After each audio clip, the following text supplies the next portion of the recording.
Thank you so much. I'm so excited to be here. And thanks everyone for being here on a Sunday afternoon or morning, depending on where you are. So I hope you all have the handout. I trust that Brendan will repost the link on the chat if new people join. So here's what I'm going to do. Oh, and one thing I should mention is that the paper is long and technical, and so what I'm going to do here is I'm going to choose a philosophical route through the paper, which I think will work for a talk. On the other hand, the title makes no sense for the presentation, so ignore the title. Okay, so this is what I'm going to do, and I'm on A of the handout. So I'm going to argue that logical truths are more than just necessarily true. I'm going to suggest that their truth requires nothing of the world. So they're not just necessarily true, but as one might put it, trivially true. The second thing I'm going to do is I'm going to characterize a notion of transcendental inspired by Kit Fine, which is meant to generalize that feature of logical truths. So broadly, transcendental truths are such that their truth requires nothing of the world. They're trivially true. And there won't be time to do this properly, but I'll suggest that there's a certain way of thinking about the relationship between language in the world, which allows for a very rich set of transcendental truths. And that is a wonderful philosophical tool, amongst other things, because it helps with a stubborn problem in the philosophy of math. So that's the plan. Let me start with the point about logic, and now I'm on B on your handout. So just for illustration, imagine that we're working in a possible world's semantics. So all that means is that you have a semantics that assigns as a semantic value of a sentence a set of possible worlds.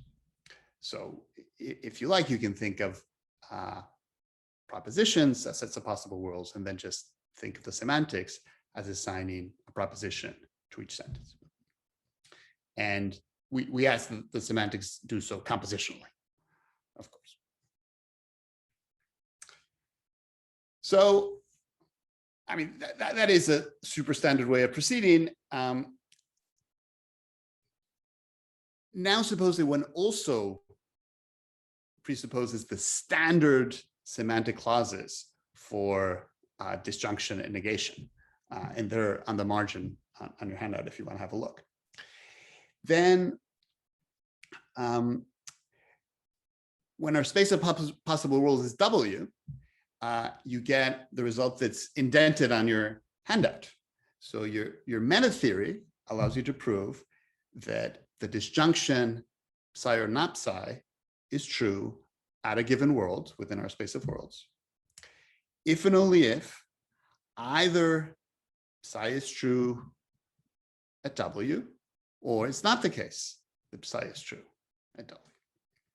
So totally standard, boringly so.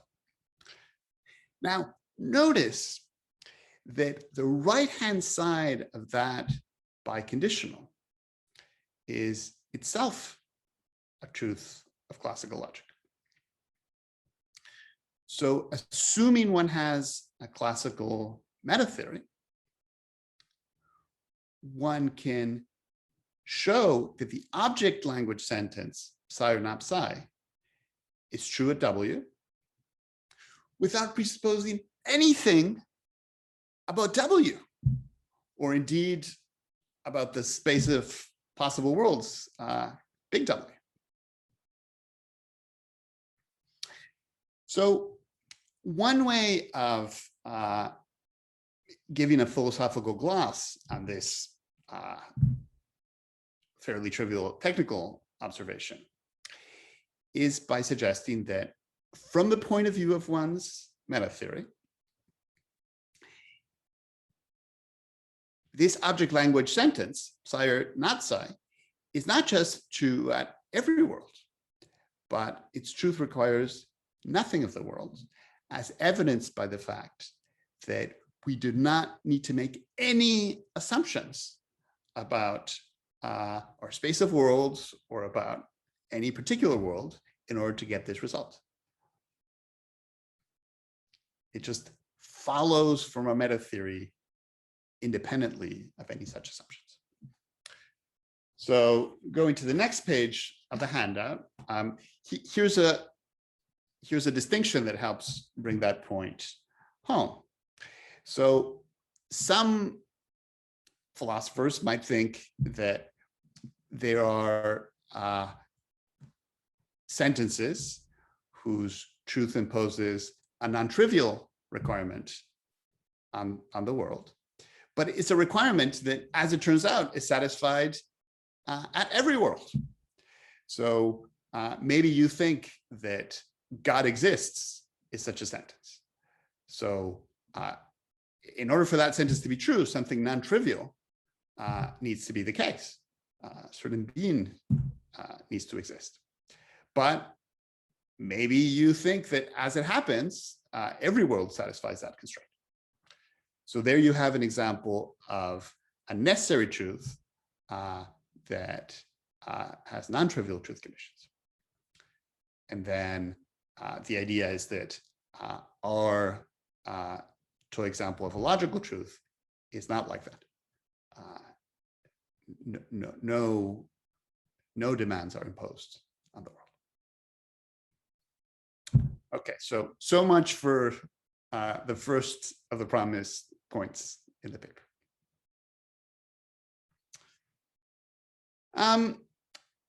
Why does this matter? Well, one reason why it matters is that it changes the game when it comes to justifying the claim that one of these truths is in fact true. Or necessarily true. So for example, if someone says, well, you think that God exists is necessarily true. Why? Well, then I need to somehow justify the claim that, as it happens, every world satisfies this non-trivial demand that God exists. But when it comes to a sentence whose truth imposes no requirements on the world, you don't have to do that. You, of course, need to justify the claim that the sentence's truth conditions are as you've said they are. But of course, that's true in every case. So if you want to justify the claim that the sentence God exists is necessarily true, you also have to tell a story about its truth conditions. But it's then that you have to add this additional story about why it is that those truth conditions are satisfied, and indeed satisfied at every world. So the advantage of sentences with trivial truth conditions is that you can skip that second step. Okay, so on to 3 on the handout. All this happened so far is I've tried to make a distinction between sentences whose truth conditions are trivially satisfied and those that are not like that. What I want to do now is try to give a more precise characterization of what it takes for a sentence to have that status. So if you look at C1 on your handout, you'll have my definition. So I'm going to call a sentence phi transcendental. And this is a crucial point, transcendental by the lights of one's meta theory. Just in case one's meta theory allows one to prove the indented biconditional. The sentence is true at a world if and only if blah, some condition.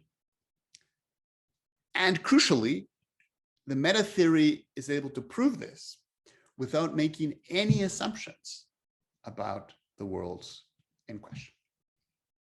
So that's our definition, and it's just a generalization of the point that I made earlier. And one can generalize further by thinking of formulas as zero-place predicates, and then characterizing the notion of transcendence or transcendentality for predicates of arity n for arbitrary n. And that's the third bullet point under C1. So the crucial feature of transcendental predicates is that whether they apply to some individuals at a world does not depend on what that world is like.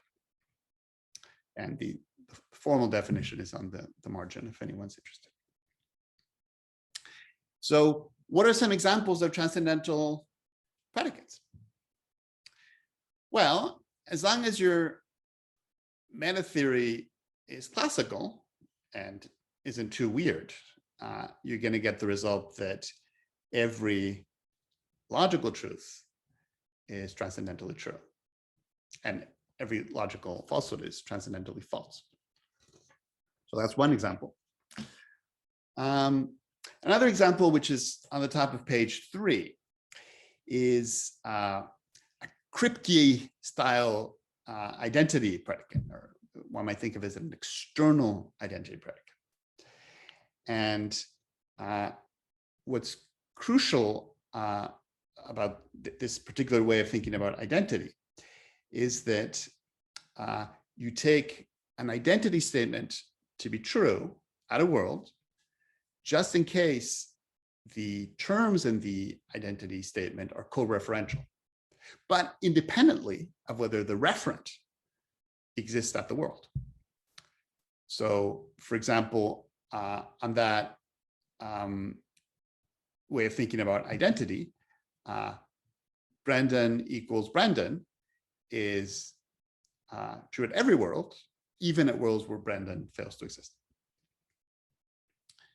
And you can contrast that with an internal identity predicate, which does impose that further constraint that the referent exists at the relevant world. So we have two notions of identity.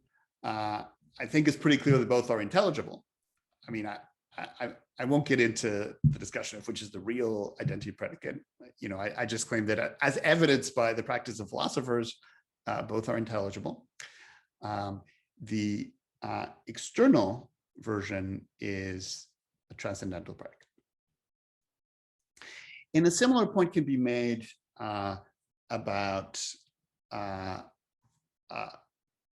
plural predicates. So an example on the handout is an external 1-1 correspondence predicate, which you can read as they are just as many as them. So there too, we can distinguish between an external version, which is true just in case the referent of the first plural term is equinumerous with the referent of the second plural term, regardless of whether the relevant objects exist at the world in question. Then you get the external version, and if you add the extra requirement, then you get the internal version. So again, we have two versions of the equinumerosity plural predicate. You know, it's natural to suppose they're both intelligible. One is transcendental and the other one is not. Okay, so what's happened so far is I've basically given you a bunch of definitions. And in particular, I've told you what it is for a predicate to be transcendental. So what I want to do now is say a little bit about the kind of philosophical picture that allows for interesting transcendental predicates to be meaningful. So we're going to talk about different kinds of conceptions of the relationship between language and the world it represents. And we'll see that on one of these conceptions, you get interesting transcendental predicates, and on the other, you don't. And because transcendental predicates can be so useful philosophically, I think it matters which of these conceptions we pick. Okay, so the first one I'm going to talk about is on D of your handout. So I'm going to call it the property view, and I expect you will recognize it as very, very familiar. It will, you may even recognize it as the theory you accept.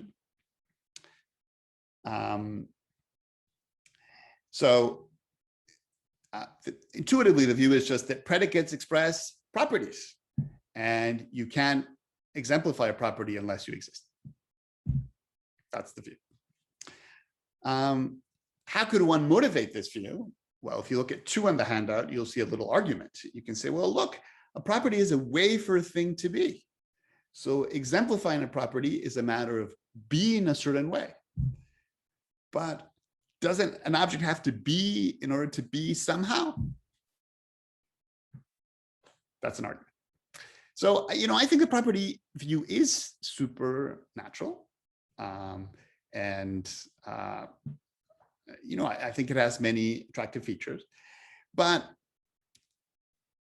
something to be clear about is that the property view does not allow for transcendental predicates of arity greater than 0. It's just an immediate consequence of the definition. So in particular, it does not allow our external identity predicate or our external 1-1 correspondence predicate to be meaningful. Sometimes one can find tricks. So for example, for the external identity predicate, there are certain conditions under which whenever you have a formula that includes that predicate, you can find a different formula that's model theoretically equivalent to the first one. So you can, as it were, simulate the presence of the external identity predicate, even if you're a friend of the property view. But that cannot be done in all cases. So something I prove in the paper is that the external 1-1 correspondence predicate cannot be simulated if you assume the property view. So the property view comes with real expressive limitations. Also, something I'm not going to talk about here, but it's really one of the driving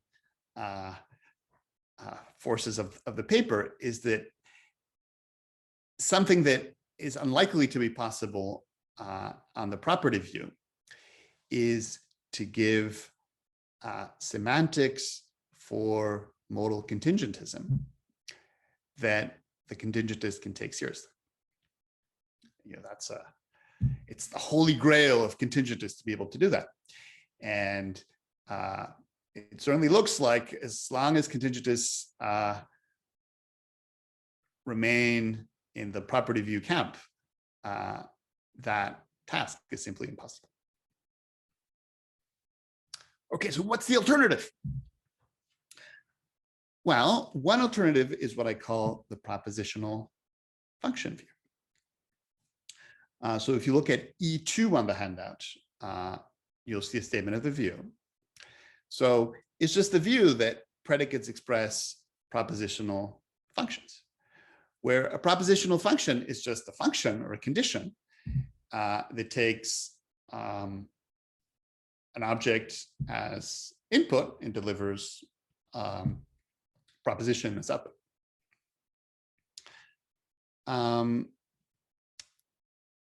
Why accept this view? Well, I mean, ultimately, I think you should accept it if you like the overall philosophical picture it delivers. But here's a quick way of motivating it. So on like the most popular way of thinking of syntax, the way syntax works is you have some basic syntactic categories, and then you use those to build derived ones. So often the basic ones are sentence and name. And then you say, well, what's a predicate? Well, predicate is just a function that takes you from names to sentences. Notice that the propositional function view is the analog of that view about syntax at the semantic level. So instead of saying predicate is a function from names to sentences, you say the semantic value of a predicate is a function from the semantic values of names, namely objects, to the semantic values of sentences, namely propositions. So a nice feature of this view is that it has syntax match semantics in the most natural way possible. And a nice feature of the propositional function view is that it does allow for non-trivial transcendental predicates of any arity. So it certainly allows for external identity and one-one correspondence predicates,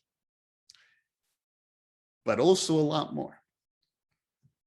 So the last thing I'll do today is tell you about one particular example to whet your appetite.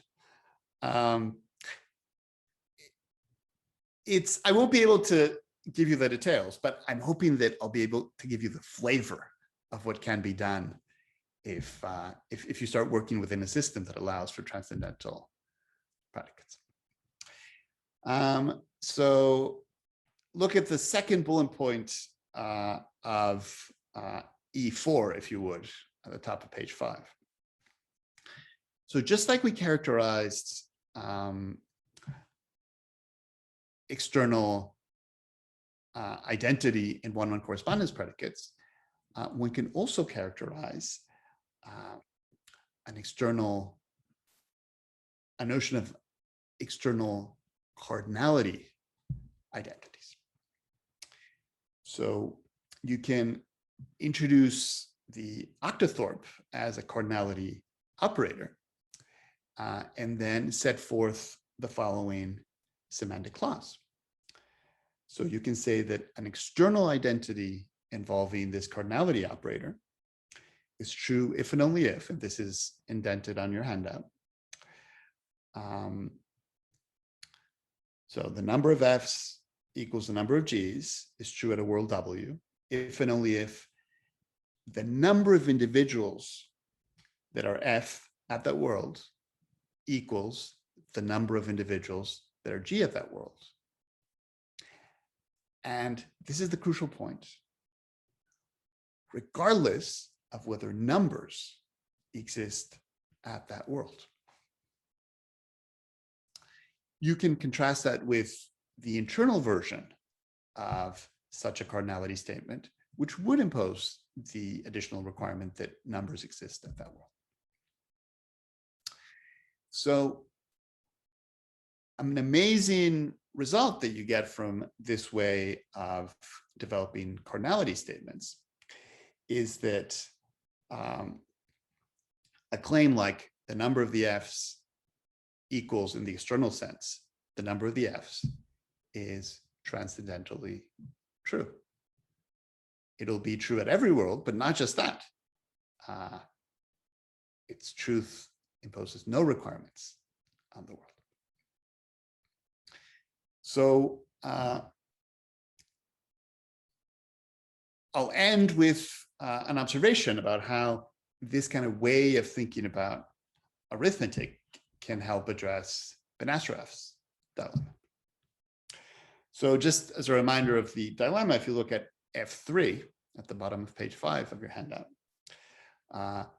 the thought is that we're in a pickle when we do philosophy of mathematics, because we have to either explain how one could come to know that the world turns out to contain mathematical objects, given that, for instance, they're supposed to be causally inerrant. Or you need to reject a standard semantics for mathematical discourse, according to which mathematical terms refer to such objects.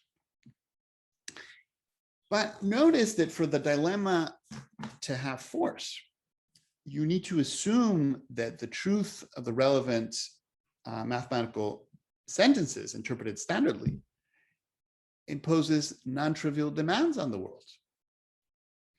Because suppose it doesn't. So for example, look at the number of the Fs equals the number of the Fs as characterized a moment ago.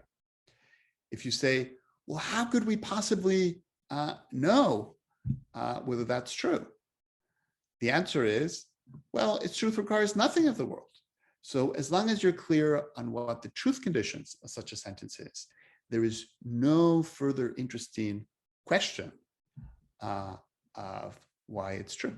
It's true in the same sort of way that psi or not psi is true. Now, I haven't developed a transcendental version of arithmetic. Doing so requires additional details, and it requires some stronger assumptions than I've articulated today. But I hope to give you a sense of, I hope to have given you a sense of why allowing a picture of language that permits transcendental predicates can be philosophically useful.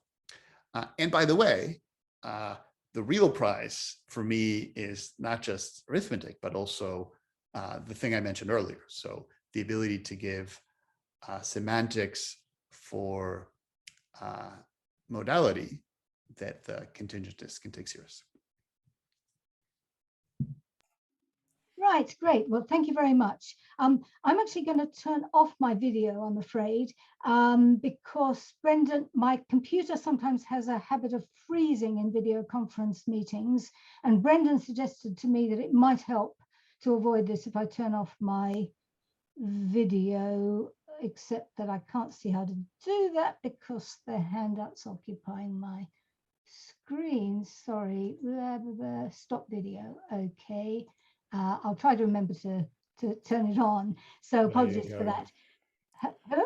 And if Penelope's connection does crash, we'll just read her handout right. While we wait for her to reconnect. All right, off you go.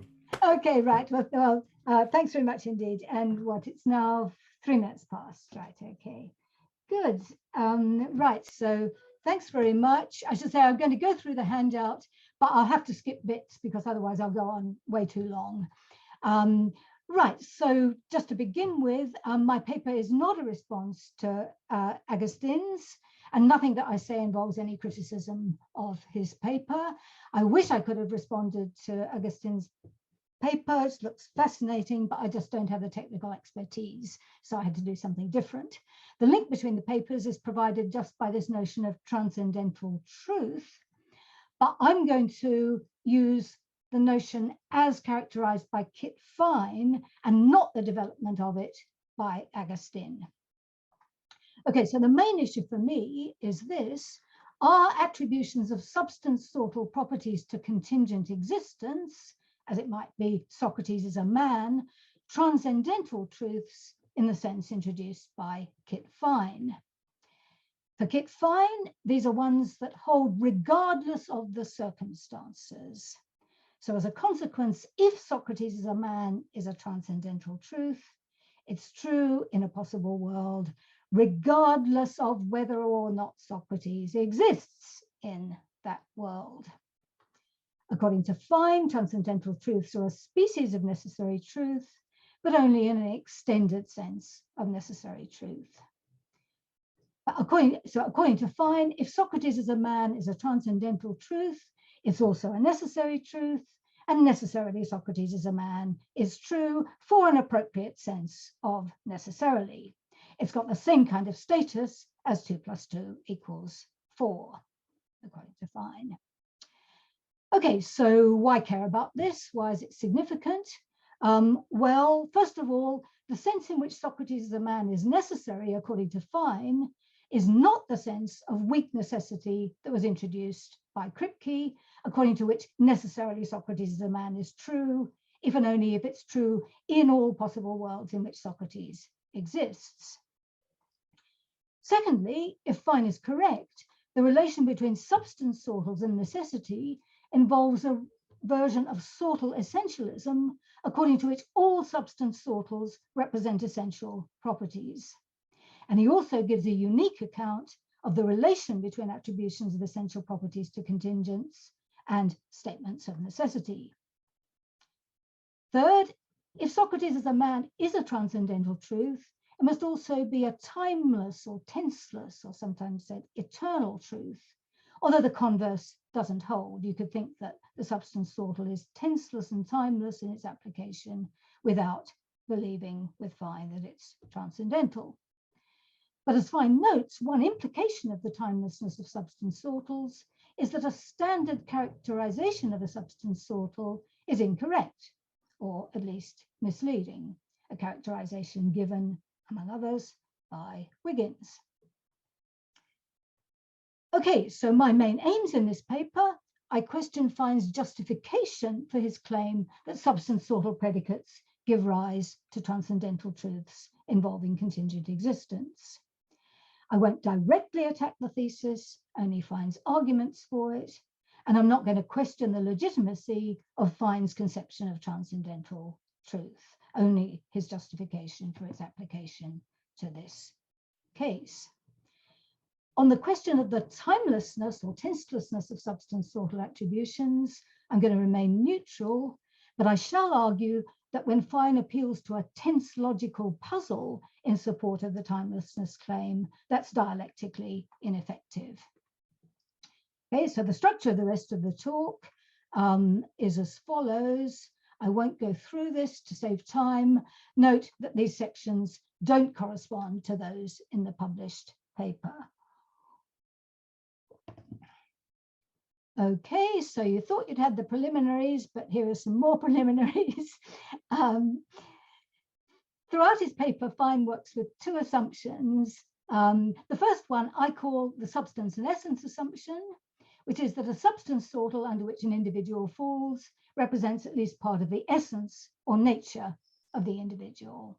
So if man is a substance sortal that applies to Socrates, it's of the nature of Socrates to be a man, and he's essentially a man. Second assumption I call the essence and necessity assumption, that if an individual A is essentially an F, then necessarily A is an F for some appropriate sense of necessity. So if Socrates is essentially a man, then necessarily Socrates is a man. But the combination of these assumptions obviously means that if man is a substance sortal that applies to Socrates, then necessarily Socrates is a man. And much of Fine's 2005 paper concerns the question how the necessarily in that conclusion is to be understood. Now, in my paper, I shan't question either the substance and essence assumption or the essence and necessity assumption. I actually think that the substance and essence assumption can be questioned. And I also think that although the essence and necessity assumption is undeniable on a modal conception of essence, I do question Fine's entitlement to the essence and necessity assumption on the non-modal definitional conception of essence that he, Fine, adopts. But that's a debate for another place. I'm not questioning them here. Rather, I'm just going to consider whether, granted those assumptions, Fine has a good case for his conclusion that the necessity involved in the attribution of substance sortals to contingent individuals is transcendental. Yet another preliminary, Fine uses throughout his paper the example Socrates is a man, and I'm going to follow that just for simplicity, but it's important that Fine's arguments do not depend on accepting that this is a genuine case of an individual and the substance sortal that it falls under. The example is purely for illustration, and any case of a contingently existing individual and the substance sortal that it falls under would do. And second, important, that is a man is here to be thought of as equivalent to is a human. no connotations of masculinity are supposed to be involved. And yet another preliminary, the argument concerns sortals that are substance sortals, and the contrast here is right with so-called phased sortals, which are sortals that may apply to an object at some time in its existence, but not others. The precise characterization of substance sortal is one of the contentious issues here, but perhaps the safest characterization then is the negative one, namely that a substance sortal is a sortal that's not a phased sortal. And that leaves it open whether it's correct to say that a substance sortal must literally apply to the object at every time in its existence, which is Wiggins's view, or whether, as Fine has it, it applies to the object atemporally and hence always applies to it only in an extended sense of always. Okay, so now on to saying something about Fine's conception of transcendental truth. The best way to understand Fine's notion is via the parallel with tense that Fine uses himself to introduce it and the associated notions. So in the case of tense, early in his paper, Fine invokes what he calls a familiar distinction between tensed and tenseless expressions, of which he says a sentence such as Socrates is self-identical is tenseless. It cannot properly be said to be true or false at a time, while a sentence such as Socrates does not exist is tensed. It can properly be said to be true or false at a time. And there's a corresponding distinction between sempiternal and eternal truths. But Fine goes on, there's an extended sense of truth at a time in which even tenseless sentences can properly be said to be true at a time. They can be taken to be true at every time whatever if they are tenselessly true. And so in the same extended sense, they can be thought of as always true. So as Fine says, if we apply this extended sense, we can go along with the idea that a tenseless truth, such as 2 + 2 = 4, is always true. But now the initial distinctions don't disappear. What we previously, this is Fine again, what we previously took to be a tense sentence will be true at a time because of how things are at that time, while what we previously took to be a tenseless sentence will be true at a time, regardless of how things are at the time. And Fine says against this, with this in place, we can redraw the distinction between eternal and sempiternal truths. Eternal truths will be true regardless of how things are at the time, but sempiternal truths will be true however things are at the time. So there's still a distinction put in those terms.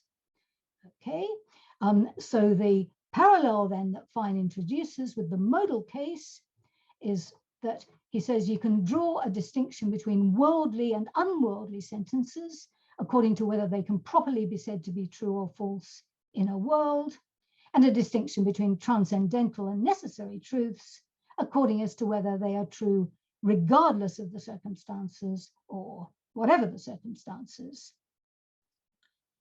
In parallel with the tense or tensed and tenseless case, there is, Fine says, an extended sense of truth in a world, according to which even an unworldly sentence, such as, for example, Socrates is self-identical or 2 + 2 = 4, may be said to be true or false in the world. And corresponding to that, there's an extended sense of necessary in which even the transcendental truths can be classified as necessary. As in the tense and tenseless case, we've still, though, got a distinction between the worldly and the unworldly, corresponding to the two ways of being true in a world. The extended sense of truth in a world allows for a distinction between the necessary and the transcendental in terms of the distinction between truth, whatever the circumstances, and truth, regardless of the circumstances. A transcendental truth, true regardless of the circumstances, is one whose truth does not depend on how things turn out, whereas a necessary truth is one whose truth does depend on the circumstances, but in such a way that it's true whatever the circumstances. Right, so Fine puts these materials, including crucially this distinction between the unextended and extended senses of always and necessary, to work into connection with two puzzles, a modal one and a tense logical one. And part of his case for the transcendental status of Socrates as a man is his argument. Sorry, I thought I might have frozen, I beg your pardon. Part of his case for the transcendental status of Socrates as a man is his argument that the hypothesis that it has this status plays a crucial role in a solution to the modal puzzle that's superior to rival solutions. So here's the modal puzzle. It's necessary that Socrates is a man. It's possible that Socrates does not exist. Therefore, it's possible that Socrates is a man and does not exist. Why is this a puzzle? Well, Fine says, we're inclined to accept both of the premises, but to reject the conclusion, even though the conclusion appears to follow validly from the premises. And this requires an explanation. Fine's own solution, which he calls a worldly solution, but I am going to call an unworldly solution for reasons that may become apparent, is as follows. The substance sortal predicate is a man is unworldly, and Socrates is a man is a transcendental truth. So the first premise is true, but only in the extended sense of necessary. By contrast, the predicate exists is a worldly predicate.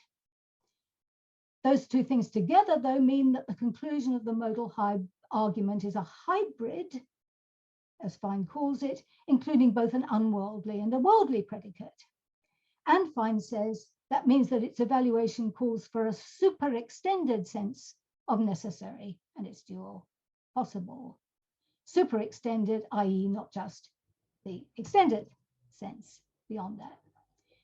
But now Fine says the upshot is that although the hybrid conclusion can be validly inferred from the premises, this is only by employing this super extended sense of necessary. But, says Fine, we feel uncomfortable with this super extended sense, so we're reluctant to accept the conclusion, and we tend to fall back on evaluating the conclusion under the unextended sense that treats man as worldly, a worldly predicate equivalent to existent man. But under that interpretation, of course, the conclusion is unacceptable and it doesn't follow from the premises as they were originally interpreted. Okay, so now how strong is the case that Fine makes for the transcendental interpretation based on his puzzles? Fine's solution to the modal puzzle, as we've seen, involves treating is a man as unworldly, and Socrates is a man as transcendental. His parallel solution to the tense logical puzzle involves treating is a man as tenseless, and Socrates is a man as an eternal or timeless truth. And I'm going to focus first on the tense logical puzzle, although it's the modal puzzle that's prominent in Fine's paper. The tense logical puzzle is a significant issue for the following reasons. First of all, unless the predicate man is tenseless, it can't be unworldly. And if it isn't unworldly, then Socrates as a man can't be a transcendental truth. Secondly, as I've already noted, as Fine is well aware, his view that substance sortal predicates are tenseless contrasts the standard characterization, according to which they are in the category of tense predicates. And finally, perhaps most important for my purposes, Fine suggests that an appeal to the thesis that the predicate man is tenseless provides a solution to the tense logical puzzle that's in some respects more plausible than his solution to the modal version of the puzzle, and which can be used to motivate that solution. Well, I argue that Fine's appeal to the tense logical puzzle is dialectically ineffective against the rival view that substance sortal predicates are tense predicates with a special feature, a feature that might be called necessary permanence. If they apply to an object at any time in its existence, they apply to it at all times in its existence. So I conclude that if the tenseless interpretation of substance sortals is to be defended, it's got to be on grounds that are independent of an appeal to the tense-logical puzzle. Secondly, contrary to Fine's suggestion that I've cited above, his appeal to the tense-logical puzzle can't be used to motivate his argument for the unworldly or transcendental status of man. Okay, so I'm going to have to skip quite a lot, but here's the tense-logical puzzle from Fine. It's always the case that Socrates is a man. It's sometimes the case that Socrates doesn't exist. Therefore, it's sometimes the case that Socrates is a man and doesn't exist. This is supposed to be puzzling for reasons analogous to the reasons why Fine thought the modal puzzle was puzzling. Premises seem to be correct. Conclusion seems to follow, and yet the conclusion seems unacceptable. Fine's solution, which is parallel to his solution to the modal puzzle, appeals to the hypothesis that the reason we're inclined to accept the first premise is that man is a tenseless or timeless predicate. That's why we're inclined to think that it's true that it's always the case that Socrates is a man. But now, given that, going via the same reasoning that Fine used in connection with the modal puzzle, we get the result that the conclusion of the tense-logical puzzle, 3T, will be a hybrid. We have the same disinclination to apply the super extended sense of true at a time that's required to evaluate hybrids. So we fall back on an interpretation of the conclusion that makes man a tensed predicate, which is contrary to the sense it must bear to begin with in the first premise. Okay. Now, I think that if it's construed as an attempt to persuade those who are initially inclined to the view that man is tensed, Fine's appeal to his tense-logical puzzle is ineffective because his solution has an obvious rival, a solution that treats man as a tensed predicate, albeit one that applies to Socrates at every time that he exists. According to the tensed solution to the puzzle, we accept the first premise of the tense-logical argument to the extent that we're inclined to do so, that is, because we take its always to be implicitly restricted to times at which Socrates exists. When we accept the second premise, we don't take sometimes to be restricted to times at which Socrates exists. That raises a question about how to include sometimes in the conclusion of the argument, but whether it's taken to be restricted or unrestricted, the conclusion doesn't follow validly. So there's a kind of fallacy of equivocation. So according to this diagnosis, I call it the tense solution, Fine's puzzle is really no more puzzling than this sophism. It's always the case that Marilyn is late for work. It's sometimes the case that Marilyn does not exist. Therefore, it's sometimes the case that Marilyn is late for work and doesn't exist.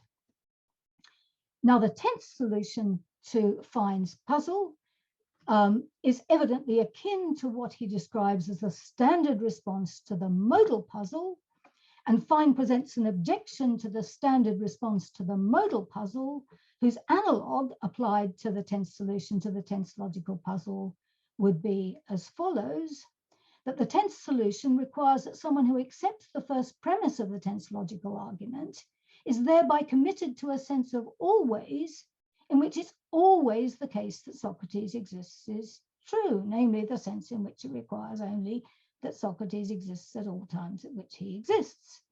And yet it's very implausible to claim that there's any such commitment. But however it may be with Fine's objection to the standard response to the modal puzzle, I think this analog has just got to fail as an objection to the tense solution to the tense logical variant. If the objection were cogent, it would prove too much. There are puzzles to which Fine's tensor solution cannot be applied, although the tensor solution can, such as the argument we get if we replace is a man with is in the northern hemisphere, which is evidently a tensed expression. Now, it can be noted that the proponent of the tensor solution to Fine's man puzzle needn't deny that there are some puzzles in the vicinity to which Fine's preferred solution is appropriate, such as this one, where we've introduced the predicate is married in 400 BC. And I take it that most people would agree that that predicate is definitely tenseless rather than tensed. But the upshot then seems to be that when we're considering whether to accept Fine's tenseless solution to the man puzzle rather than the tense solution rival, we've got to decide whether the man puzzle is like the Northern Hemisphere version of the puzzle or like the married in 400 BC version. But it's hard to see how we could choose between those independently of other reasons we have for either denying or accepting that man is a tenseless predicate. So the appeal to the tense logical puzzle, I claim, provides no independent motivation for the claim that man is tenseless, which has got to be if it's to be unworldly, but a fortiori, it doesn't, contrary to what Fine suggests, provide a motivation for accepting his unworldly solution to the modal version of the puzzle. That raises the question, of course, well, deprived of any support from an appeal to his solution to the tense logical puzzle, how strong is Fine's case for the transcendental status of substance sortals that's based on an appeal to the modal puzzle? I think, though I certainly can't argue for it here, Fine underestimates the resources available to the defender of what I'll call a worldly solution to the modal puzzle, that is, one that treats the predicate is a man as a worldly predicate and hence as in existence involving.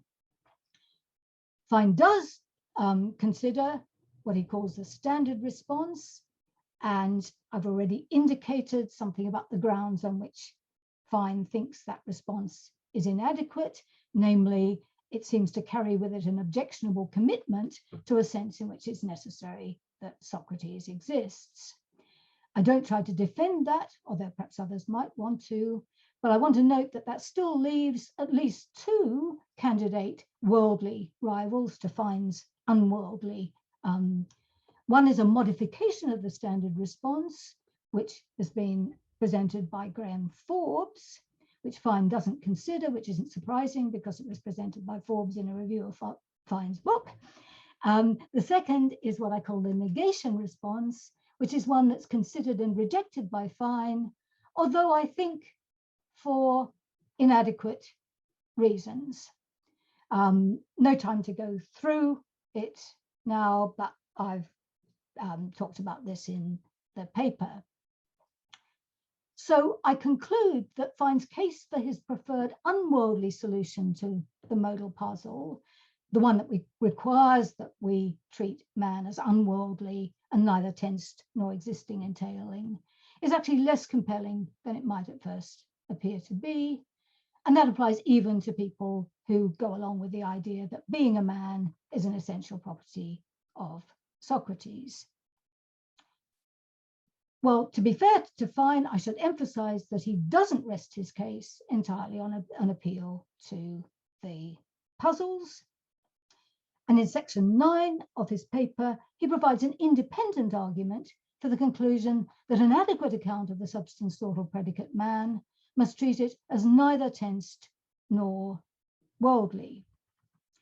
I find this section very difficult, and I can't attempt to respond to it adequately. One salient feature in this argument is an argument that the standard conception of a substance sortal, the tensed one, is incapable of yielding a satisfactory non-modal definition of man, although only a non-modal definition will do justice to the natural thought that it's an object's being a man that accounts for its having the kind of temporal modal profile that it does. But I just want to flag up two relevant but I think problematic passages from this section of Fine's paper. The first, which I won't read out, is where, in discussing what an adequate non-modal definition of man might consist in, Fine claims that it will introduce transcendence. The sorts appealed to in such a definition will be a source of transcendence. The second passage, which seems to me more significant, is where Fine says, I do not believe that an essence of an object is wholly given by its transcendental features, but I do believe that the transcendental essence of an object constitutes a kind of skeletal core from which the rest of the essence can be derived. So we arrive at the view that the identity of an object is independent of how things turn out, is the core essential features of the object that will be independent of how things turn out, in the sense of holding regardless of the circumstances. Okay, so my problem with the first passage is I just don't understand the argument. So either there's a gap in the argument or there's a gap in me, possibly more likely the second. But the second quoted passage, this seems to be really puzzling, but for a different reason. Fine's wording in this passage strongly suggests that some of an object's essential properties, that is, those that are derivative from the core essential features that constitute its transcendental essence, do not have the status of being transcendental or unworldly. But now that seems impossible to square with fundamental features of Fine's conception of the relation between essence and necessity. Penelope, I hate to cut in, but it is my actual job. So I do have to tell you that you've had your half hour. So if you want to okay, I thought I started at 3 minutes past. So I beg your pardon. Yes, all right. Could I have 2 more minutes? Sure, yeah. Okay, right. Okay. I mean, this is the main final point. Right, but this seems impossible to, yeah. So according to Fine, right, if A is essentially F, it's in some sense necessary that A is F. There's some interpretation of necessarily A is F that makes the sentence true. But if A is a contingent existence, then since Fine repudiates the interpretation of necessarily that appeals to weak, so Kripkean weak necessity, his only option seems to be to treat the necessarily in necessarily A is F as expressing transcendental truth. So I really puzzled there. Okay, so just to conclude, putting this in a slightly wider context, if we consider the relation between substance, sortals, time, essence, and necessity, there's actually a wide variety of potential positions. One of them, okay, so neither tenseless nor unworldly, tenseless but not unworldly, Fine, tenseless and unworldly, which goes together with this strong commitment to a strong form of sortal essentialism. Okay, so although I certainly haven't refuted Fine's position, I hope to have provided reasons for skepticism about whether it's superior to its rivals, and hence to have advanced the debate. Thank you very much.